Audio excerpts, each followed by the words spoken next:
beach near the buttons to this river, and there's a bloody great bomb there one day, and there's a working party of about 20 of us, and the Jap made us all stand round this bomb, and one of them got there and unscrewed the nose cap, and he's poking around up there with a stick, and I edged round behind the buttons to the bridge, which are, you know, bloody great big concrete things like that, and 2 or 3 others. I met someone coming the other way, all backing out of the way.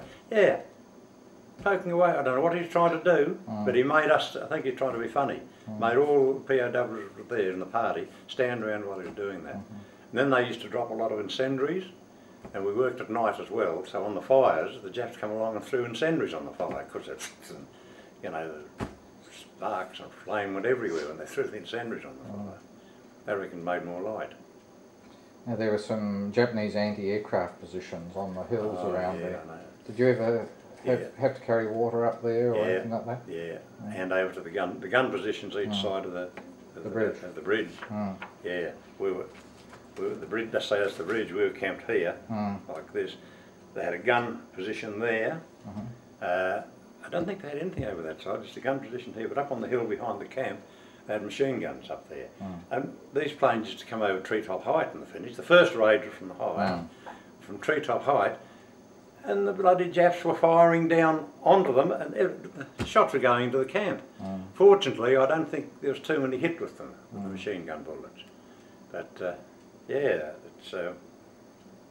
we used to see them come over, and as they banked around, out the side you see this machine gun looking down the sights of his gun, straight at you, and you could see that. You could see him. You could see the airman there. I used to say, Christ, he'll be back in the canteen having a beer in a couple of hours. And, oh, you know, you think of stupid things. God, if only they could throw a rope out and you could grab hold of that and be whipped out of this, you know. But the Japs around the camp, they were firing at them. They were firing at the planes that were coming over, drawing the crabs.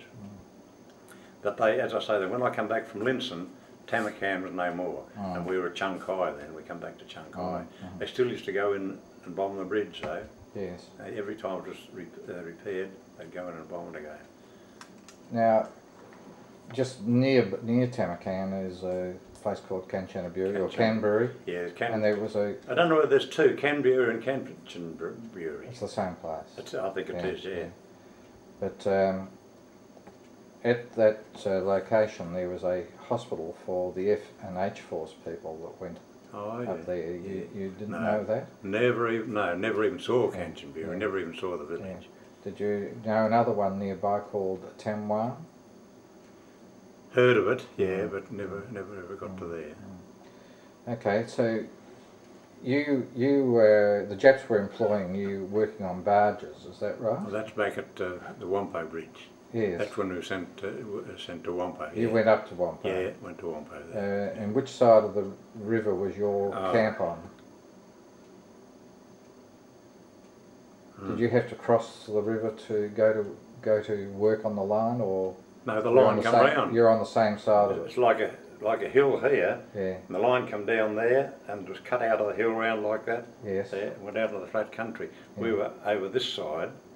Don't know which side that was, but we were camped there, and there's about a 30-foot bank, but we had to cart going up into Burma. We had to cart ammunition and fuel and all that sort of on the barge and unload it and get it up this bank and dump it up there to go on till the train come that way to load it onto. So how far did you carry?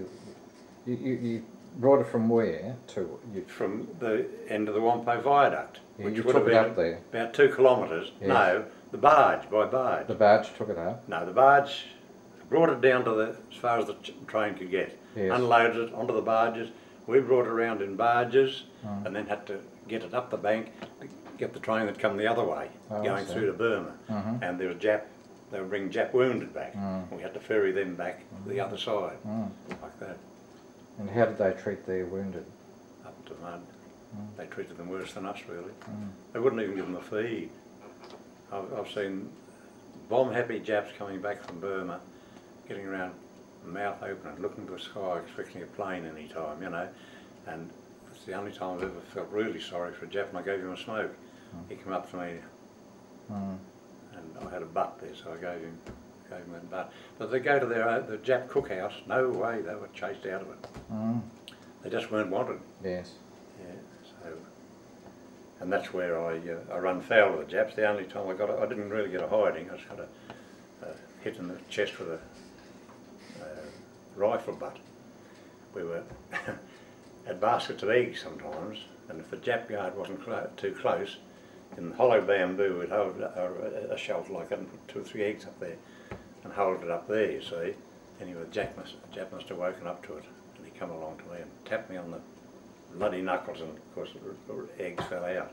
He turned round and banged me in the chest with his rifle butt, and I thought, I'm in for a doing over here. We were right on the edge of the embankment, which was about 30 foot, you know, sloping down like that. I thought, well, at least if I roll down there, he might cool down a bit by the time I get out of it again. So I stumbled and fell and rolled down into the water, which was flowing pretty swiftly. And I went about probably 50 yards down, I crawled out. As I crawled out and was getting up the bank, I thought, geez, I'm in for it now. He was standing up there with his rifle over his shoulder, his hands on his hip, laughing his head up. Very good, very good, very good to know, very good to know, so, very good to know. Reckon it was a huge joke, and walked off and left us. They're unpredictable, God, they're unpredictable. But I thought I was in for a hell of a bash. He did give me a nasty, it took my bloody breath away, and I was, you know, expecting anything because I've seen others, you know, just about beaten to death for pinching something like that, you know. But I didn't do it anymore anyway. Now, Chunkai camp was close to Wampo, wasn't it? No, Chunkai was next to Tamakan. Yes, well, it was between the two. Yeah, yeah. Wampo was up the track a fair bit. Yeah. So, you were in Chunkai at one stage? I come back from Wampo. Went from Tamakan to Wampo. Then back from Wampo, Tamakan was no more, so we come back to Chunkai, which was the base camp. Yeah, so you were there for a while? Yeah. Was it still a big camp? Fairly big. I don't think I was there for long when we were sent up to this wood camp near 3 Pagoda Pass. That's when we were sent up there. There were only about 50 of us, I think, in the party who went up. They had a little trolley line going up into the jungle, and we were camped out the end of that about, I'd say, about a mile in. And what were you cutting the timber for? For their engines. Had to take it down on the trolley, had big stocks of it down on the edge of the railway line for their engines. And is that where you were in 1945? When was that finished, towards the end of the war? That was, it was finished there. That's when the Japs just up and left us there then. Oh, I was just going to ask you, how did you know about We didn't, just the Japs brought us back. I was very crook, and there's a lot of what they call blackwater fever or redwater fever or something. And we were losing quite a few with that, and we didn't have any doctors. They'd taken our doctors away from us because they made an officers' camp, took all officers and doctors away towards the finish, and all we had was medical orderlies to look after us. And this medical orderly, he said, you've got blackwater fever. And I could hardly walk, we just staggered around. But anyway, my mate, George Gibson, Hoot, as we called him, he come in the middle of the afternoon. He said, it's over, it's over. I said, what's over? Because as far as Hoot was concerned, about every second week it was over. He'd heard a whisper here that it was over. He said, the Japs just said, yelled out to everyone, whoosh, whoosh, campo, campo, and we started to gather up our tools like we normally do and have them counted. They just said, forget that, oh, campo, sent everyone back to camp, left all the tools out in the bush, and then just left them there. That night, the Japs all got on the booze, on the sake, and they were drunk as monkeys. We had no orders what to do, so that's all right. That night went past, and the second night they were on the booze again. Blimey, a Jap comes in the end of our hut there with his rifle and starts firing shots off through the river. He's as drunk as a monkey too. Fixed bayonet, and we thought, geez, he's going to have a bit of a picnic here. What do we do about it? Anyway, didn't he just walk through and kura-buggaroo, bang, bang, bang, out the other end, and an officer was waiting for him there. Nabbed him and took him off, and I don't know, but we did hear he got a hell of a ruddy doing it. And it was 3 days, I think, before the officer said, all men line, all men down to the main line. So we gathered up what we could. I think I didn't walk the whole way. I think I had a couple of jokes to help me. I was that crook.